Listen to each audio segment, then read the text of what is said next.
ഇപ്പം മഴയില്ലാത്ത സമയത്താണ് ഇടിഞ്ഞത്. ഇനി മഴ വരുമ്പോൾ ഇതിനേക്കാളും കൂടുതൽ ഇടിയാനാണ് സാധ്യത കാണുന്നത്. മുമ്പ് മണ്ണ് വെള്ളം ആയിട്ടാണ് തോന്നുന്നത്. ഇപ്പം ഇത് കല്ലാണ്. ഇവരിപ്പോൾ ഈ കോൺക്രീറ്റിന്റെ ഈ കിടങ്ങിങ്ങനെ കിട്ടുന്നുണ്ടല്ലോ, ഇപ്പം തന്നെ കുറേ ഒടിഞ്ഞ് വീണ്. ദേശീയപാതയുടെ നിർമ്മാണം നടക്കുന്ന തളിപ്പറമ്പിനും പയ്യന്നൂരിനും ഇടയിലുള്ള കുപ്പം കപ്പണത്തട്ട് എന്ന് പറയുന്ന സ്ഥലത്താണ് ഇന്നലെ വൈകിട്ടോടുകൂടി ഈ നിർമ്മാണം നടക്കുന്നതിനിടയിൽ ഇത്തരത്തിൽ വലിയ തരത്തിലുള്ള ഒരു മണ്ണിടിച്ചിലുണ്ടായിരിക്കുന്നത്. നേരത്തെ തന്നെ ഈ മേഖലയിൽ കഴിഞ്ഞ മഴക്കാലത്ത് വലിയ തരത്തിൽ മണ്ണിടിച്ചിലുണ്ടായിരുന്നു. ഈ ഭാഗത്തുള്ള ജനവാസ മേഖലയിൽ വീടുകളുടെ അടക്കം വലിയ തരത്തിൽ ചളിയും അതുപോലെ തന്നെ മണ്ണും വെള്ളവും ഒക്കെ കയറുന്ന ഒരു സാഹചര്യം ഉണ്ടായിരുന്നു. സമാനമായിട്ടുള്ളൊരു സാഹചര്യം തന്നെയാണ് ഇപ്പോഴും ഉണ്ടായിരിക്കുന്നത്.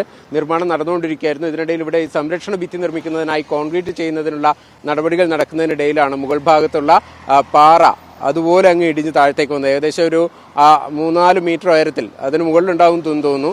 ആ ഭാഗത്തുള്ള പാറ മുഴുവനായി ഇങ്ങ് താഴേക്ക് ഇടിഞ്ഞു വീഴുകയായിരുന്നു. ഇവിടെ തൊഴിലാളികൾ ഉണ്ടായിരുന്നില്ല ആ സമയത്ത്. അതുകൊണ്ട് തന്നെ വലിയൊരു അപകടമാണ് ഒഴിവായിരിക്കുന്നത്. ഏതായാലും പ്രദേശവാസികൾക്ക് വലിയ തരത്തിലുള്ള ആശങ്കയുണ്ട്. കാരണം ദേശീയപാതയുടെ നിർമ്മാണം ഇത്തരത്തിൽ മുന്നോട്ട് പോയി കഴിഞ്ഞാൽ അവരുടെ ജീവനും സ്വത്തിനും എല്ലാം ഭീഷണിയാകുന്ന തരത്തിലേക്ക് കാര്യങ്ങൾ വരുമെന്നുള്ളതാണ് അവരുടെ ആശങ്കപ്പെടുന്നത്.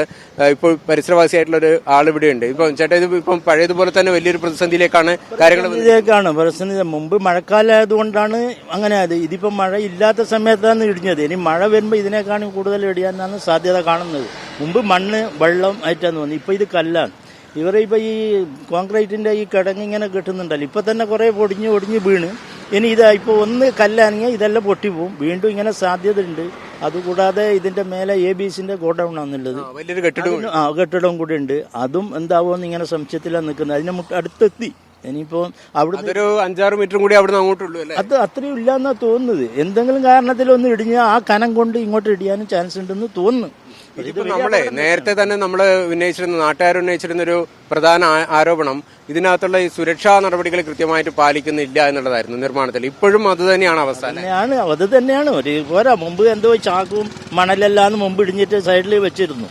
അന്നേരം വെറും ചാക്കും മണലാന്ന് എല്ലാവരും കണ്ടിട്ടുണ്ടാവും.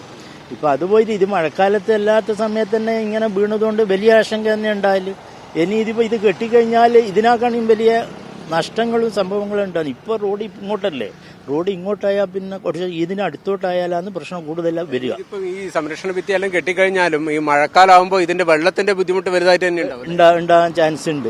കുന്നല്ലേ ഇത്, കുന്നിന്ന് വെള്ളം ഇങ്ങനെ ഉറവ് വരുന്നതല്ലേ, ഉറവ് വരുന്ന സമയത്ത് ഇടിയാൻ ചാൻസ് ഉണ്ട്.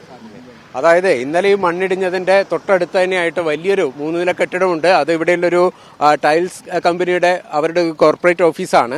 ആ കെട്ടിടം ഉൾപ്പെടെ ഇപ്പോഴും ഒരു അപകട ഭീഷണിയിലാണ് നിൽക്കുന്നത്. ഈ പറയുന്ന ഈ മേഖലയിൽ മറ്റ് വീടുകളോ മറ്റു നിർമ്മാണങ്ങളോ ഇല്ല. പക്ഷേ ആ ഭാഗത്തുള്ള ഈ കെട്ടിടം ഉൾപ്പെടെയുള്ള സ്ഥലങ്ങൾ വലിയ ഭീഷണി നിലനിൽക്കുന്നു. ഇതിന്റെ താഴ്ന്ന മേഖലയിലേക്കാണ് ഇനിയിപ്പോൾ ഈ മഴക്കാലമാകുമ്പോഴേക്ക് വെള്ളം ഉൾപ്പെടെ ഒലിച്ചെത്തുക. അതിന് ഒരു പരിഹാരം ഉണ്ടാകണം എന്നുള്ളതാണ് നാട്ടുകാർ പറയുന്നത്. ഒപ്പം തന്നെ ഈ നിർമ്മാണം ഇങ്ങനെ നടക്കുമ്പോൾ ഇതിന്റെ ഭൂമിയുടെ ഘടന ഉൾപ്പെടെയുള്ള കാര്യങ്ങൾ പരിഗണിച്ചുകൊണ്ടുള്ള തരത്തിലുള്ള നിർമ്മാണം മാത്രമേ ഇനിയും നടത്താവൂ എന്നുള്ളതാണ് നാട്ടുകാർ പ്രധാനമായ പറയുന്നത്. നേരത്തെ സ്ഥല MLA ആയ MV ഗോവിന്ദൻ സ്ഥലത്തെത്തിയിരുന്നു. അദ്ദേഹവും ഇതിൻ്റെ അകത്തൊരു ശാസ്ത്രീയമായിട്ടുള്ള കാര്യങ്ങളിലേക്ക് അധികൃതർ കടക്കണമെന്നുള്ളതാണ് നിർദ്ദേശിച്ചിരിക്കുന്നത്. ജില്ലാ കളക്ടറുടെ അടക്കം ഇത് സംബന്ധിച്ചുള്ള നിർദ്ദേശങ്ങൾ നൽകിയെന്നും ഗോവിന്ദൻ മാസ്റ്റർ പറയുകയുണ്ടായി. ഏതായാലും നാട്ടുകാർ വലിയ തരത്തിലുള്ള ആശങ്ക തന്നെ ഈ ദേശീയപാത നിർമ്മാണവുമായി ബന്ധപ്പെട്ട് ഉന്നയിക്കുന്നുണ്ട്. അവരുടെ ജീവനും സ്വത്തിനും സംരക്ഷണം ഉറപ്പുവരുത്തിക്കൊണ്ട് മാത്രമേ നിർമ്മാണം മുന്നോട്ട് കൊണ്ടുപോകാവൂ എന്നുള്ളതാണ് നാട്ടുകാർ പറയുന്നത്.